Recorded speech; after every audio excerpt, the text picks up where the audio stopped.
Welcome to Monkey Tales. Today, we're diving into a new story filled with emotions and drama. Let's get started. My boyfriend yelled and insulted me in front of his friend after 1 year of cohabitation. How do I move forward? The morning started like any other. The sun came up, and its light sneaked into our apartment, making everything look warm and cozy.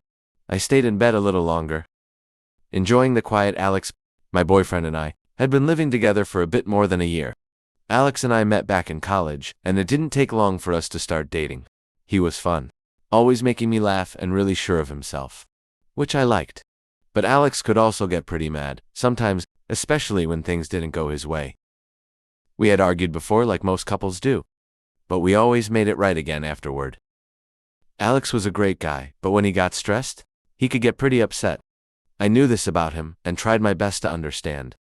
Today was a big day. Alex's old friend Mark was coming over.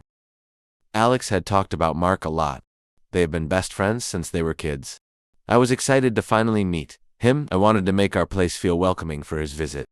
Our apartment was small but felt just right for you, as we had pictures of our trips and fun times hanging up, making it feel like home. I was hoping Mark would feel comfortable here too. I spent the morning getting everything ready. I cooked and cleaned, hoping to make a good impression. But I noticed Alex was acting a bit off. He was quiet and didn't seem like himself. I thought, maybe he was just nervous about seeing Mark again after so long, but deep down, I had this feeling that something wasn't right. I tried to ignore it, focusing on getting things ready, not knowing that the day was going to bring a lot more than just a friendly visit. It was going to be a day that would really test Alex in ways I never expected. Life with Alex before Mark's visit felt mostly smooth, like riding a bike on a flat road. Sure, there were bumps now and then, mostly because Alex could get really heated up over small stuff, but we always found a way to get back to that smooth part of the road after each bump. The day Mark was supposed to come over started weird. The apartment felt too quiet, like when you're in a room where you're supposed to be quiet, and you can hear every little sound. Alex was quiet too, not his usual loud, cheerful self. I figured he was just nervous, or maybe excited to see Mark. They hadn't hung out in so long because Mark lived far away. Alex had told me a lot about Mark. They did everything together when they were younger, from what Alex said. I pictured Mark as a fun guy, always ready for an adventure. Alex was excited about showing him our place, about having him meet me, and about catching up on old times. The morning Mark arrived, I tried to make everything perfect. I cleaned the house again. Even though IT was already clean, I made snacks and arranged them nicely on plates. I wanted Mark to feel welcome. But all morning, Alex was OF. He was there but not really there. He was like a balloon that had lost some air, not flat on the ground but definitely not flying high. When Mark finally showed up, everything changed for a bit. Alex lit up like someone turned his switch back on. They hugged, laughed, and started talking a mile a minute. Mark was just like I imagined. Tall, always smiling, and full of energy. And seeing Alex happy made me happy too. We spent the day hanging out, talking and laughing. Well, they did most of the talking. I felt a bit like I was outside looking in. They had so many stories I wasn't a part of, jokes I didn't get, but it was nice seeing Alex sulfur monoxide happy. As the day went on though, I started to feel more and more like I was actually outside. Alex and Mark got into some serious talking about old times, and sometimes Alex would look at me like he was checking if I was still there. I tried to join in, but I'd felt like throwing a pebble into a pond and not seeing any ripples. Then things started to feel tense. IT wasn't anything big, just little things. Alex would snap at me over small stuff, like if I asked if they wanted more to drink. Or he'd make a big deal if I laughed too loud, or if I didn't get one of their jokes. IT felt like he was picking on me, but in front of Mark, I tried to just let it slide off my back. I didn't want to ruin the day. But as the sun started to set, I could feel something big was about to happen. It was like the air before a thunderstorm. Heavy. We were all sitting around the room getting darker. And that's when IT happened. Alex turned on me over something so small, I can't even remember what it was now. But his words were big and sharp. They cut right through, man. I couldn't hold back the tears. I ran to our bedroom feeling like I was in a bad dream. I lay there on our bed, crying and trying to understand what just happened. Why did Alex get so mad? Why in front of Mark? It felt like everything was broken. I didn't know if we could fix it. Lying there, I realized that this was more than just a bad day. It was a sign that something wasn't right. Between me and Alex, we needed to talk. Really talk about everything. But first, I had to get through the night. The night crept in, suffocating me in its heavy silence. I retreated to my sanctuary, the bedroom where my sobs echoed off the cold walls. Curling up on the bed, I sought solace in the darkness, tears streaming down my cheeks and soaking the pillow. How could this be? I screamed silently. Alex, the man I love, the man I share my life with, how could he say such cruel words? The pain of betrayal pierced my heart like a sharp knife. Weak rays of light filtered through the window, casting faint shadows on the photos hanging on the wall, memories of our happy times together. Now they seemed to mock me, a reminder of a happiness that felt like a distant past. The warmth, the laughter, the gentle hugs, all of it vanished, leaving behind an endless void. The small bedroom, once our safe haven, felt suffocating and alien. Throughout the night I tossed and turned, my mind racing with thoughts of Alex's words. Why was he so angry? What did I do wrong? The more I thought, the more trapped I felt.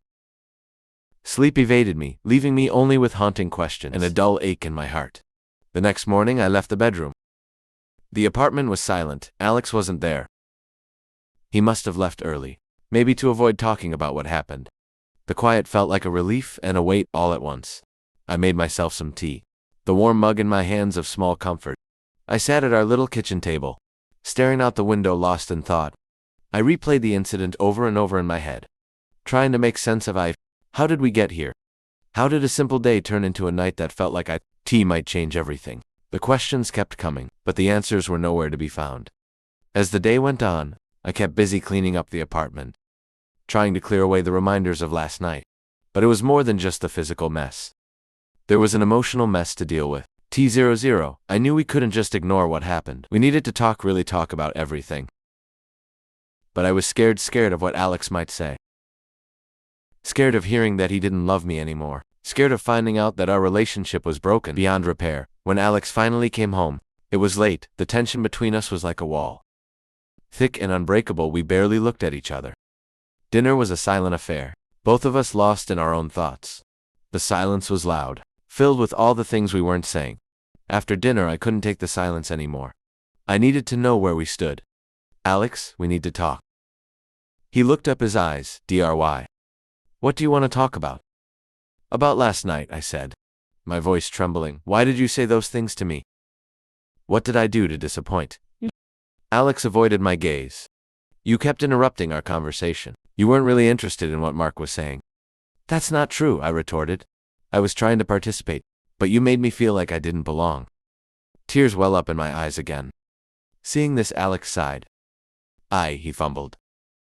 I know I behaved terribly. There's no excuse for the way I treated you. Finally, he acknowledged his mistake. A small glimmer of hope flickered in my heart. But why? I asked.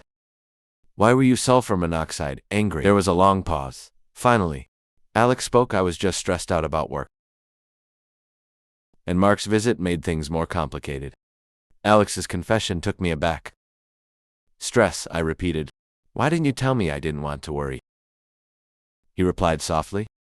A mix of sadness and disappointment washed over me. We had been living together for over a year, and yet Alex didn't feel comfortable sharing his problems with me. A sad and disappointed feeling filled me up, like a bad drink that left a yucky taste. We laughed so hard our sides hurt, cried on each other's shoulders during tough times, and built a future together, piece by piece. But here at the kitchen table, the place where we'd had so many meals and shared secrets, there was a stranger sitting across from me. It hit me like someone punched me. Alex, the man I thought I knew, the one I told all my deepest secrets to, kept his troubles hidden away, like a locked box I couldn't open. The key wasn't trust, because we trusted each other, after all we've been through. No, it was something else that was missing. He didn't feel okay being open with me, letting down his guard, and showing me the worries that bothered him. Did he think I wouldn't understand? Did he doubt I could be his rock? His best friend? The one person who would always be there? That thought hurt even more. Here, we were supposed to be a team facing the world together. But he was fighting his battles all alone. This wasn't just about the fight. It was about the whole thing we had together. We were supposed to be partners, not roommates who lived together comfortably, but didn't really talk. The silence now felt loud, a constant reminder of the space that had grown between us. Tears welled up in my eyes, making it hard to see Alex across the table. This couldn't be the end. Taking a deep breath, I scooted my chair back a little. Alex, I started, my voice shaky but strong. We need to talk more, not just about the fight, but about everything. I want to know what's going on with you. And I want you to know you're not alone in this. You don't have to carry this all by yourself. Looking back on everything that happened, it feels like we've walked through a storm and come out on the other side, a bit worn but also stronger. That night when Alex's words felt like knives, and my tears wouldn't stop, I couldn't see a way forward. But now I see it as a turning point. A harsh lesson that taught us so much about love, about each other, and about ourselves. I learned that love isn't just about the good times. It's also about standing together when the sky falls down, about holding hands in the dark and finding our way back to each other. It's about speaking up when we're hurt and listening, really listening when the other person is hurting too. We've learned to communicate better, to not let small things build up into big problems. We've learned that it's okay to be vulnerable, to show our true selves, because that's when we truly connect and heal. This experience has shown me the depth of our love. It's not fragile but resilient, capable of weathering storms and emerging stronger. I'm grateful for Alex, for his willingness to change and grow with me. Our journey hasn't been easy, but it's ours and I wouldn't change it. As we move forward, I carry with me the lessons of that night. They remind me of what we've overcome and what we can achieve together. Our love is a living, breathing thing that grows and changes with us, and I'm excited to see where it takes us next. Will he continue to hold my hand? Only time would tell. Thank you for watching. If you haven't subscribed yet, please do so and hit the notification bell to stay updated with more shocking, real-life stories happening around you.